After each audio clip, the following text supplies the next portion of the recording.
हर हर महादेव। आज यानी 9 अगस्त शुक्रवार को नागपंचमी का पर्व पूरे जोर शोर से मनाया जा रहा है। ये पर्व नाग देवता को समर्पित होता है।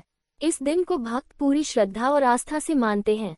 उत्तर प्रदेश के कुछ स्थानों पर नागपंचमी को गुड़िया भी कहते हैं। इस दिन शुभ मुहूर्त में नागों की पूजा करने से विशेष फल की प्राप्ति होती है। नागपंचमी पूजा का शुभ मुहूर्त प्रातः 5:47 से 8:27 तक रहेगा। नागपंचमी की पूजा को पूरे विधि विधान से किया जाता है और यह पूजा नागपंचमी की कथा के बिना अधूरी है। प्राचीन काल में एक सेठ जी के 7 पुत्र थे और 7 के विवाह हो चुके थे। सबसे छोटे पुत्र की पत्नी श्रेष्ठ चरित्र की और सुशील थी, लेकिन उसका कोई भाई नहीं था। एक दिन उस घर की बड़ी बहू ने घर लीपने के लिए पीली मिट्टी लाने के लिए सभी बहुओं को साथ चलने को कहा तो सभी एक साथ दलिया और खुरपी लेकर मिट्टी खोदने के लिए निकल पड़ी। जब बहुएं मिट्टी खोद रही थी तभी वहां एक सर्प निकला, जिसे बड़ी बहू खुरपी से मारने का प्रयास करने लगी।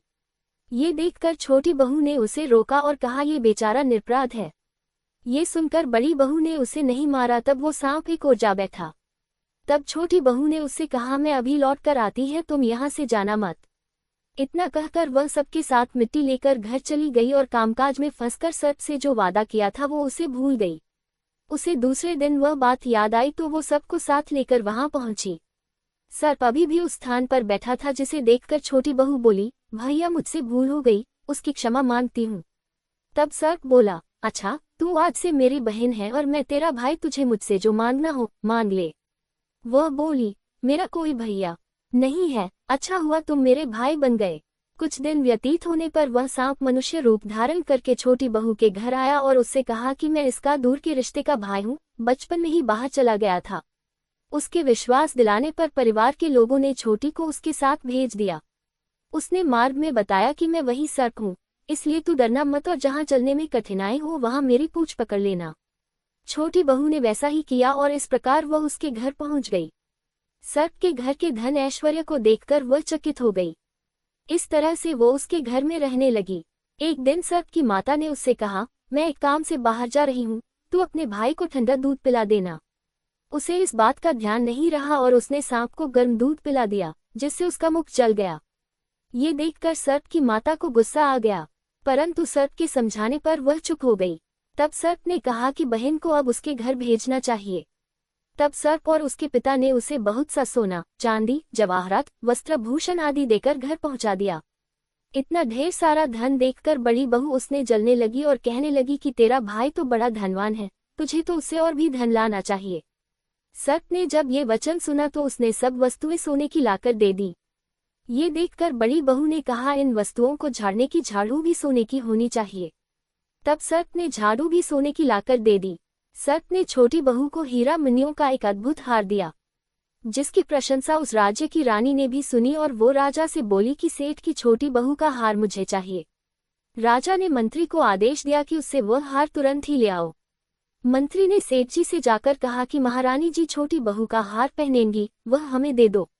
सेठ जी ने डर के कारण छोटी बहू से हार लेकर उन्हें दे दिया। छोटी बहू को ये बात बहुत बुरी लगी। उसने अपने सांप भाई को याद किया और उससे प्रार्थना की, भैया रानी ने हार छीन लिया है, तुम कुछ ऐसा करो कि जैसे ही रानी वो हार पहने वह सर्प बन जाए और जब वह मुझे लौटा दे तब वो हार हीरों और मणियों का हो जाए।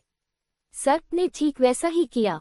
जैसे ही रानी ने हार पहना वैसे ही वह सर्प में बदल गया।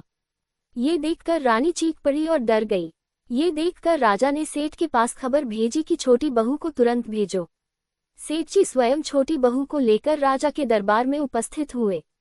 राजा ने छोटी बहू से इसका कारण पूछा तो वह बोली, राजन धृष्टता क्षमा कीजिए, ये हार ही ऐसा है कि मेरे गले में हीरों और मणियों का रहता है और अगर इसे कोई और पहनता है तो ये उसके गले में सर्प बन जाता है।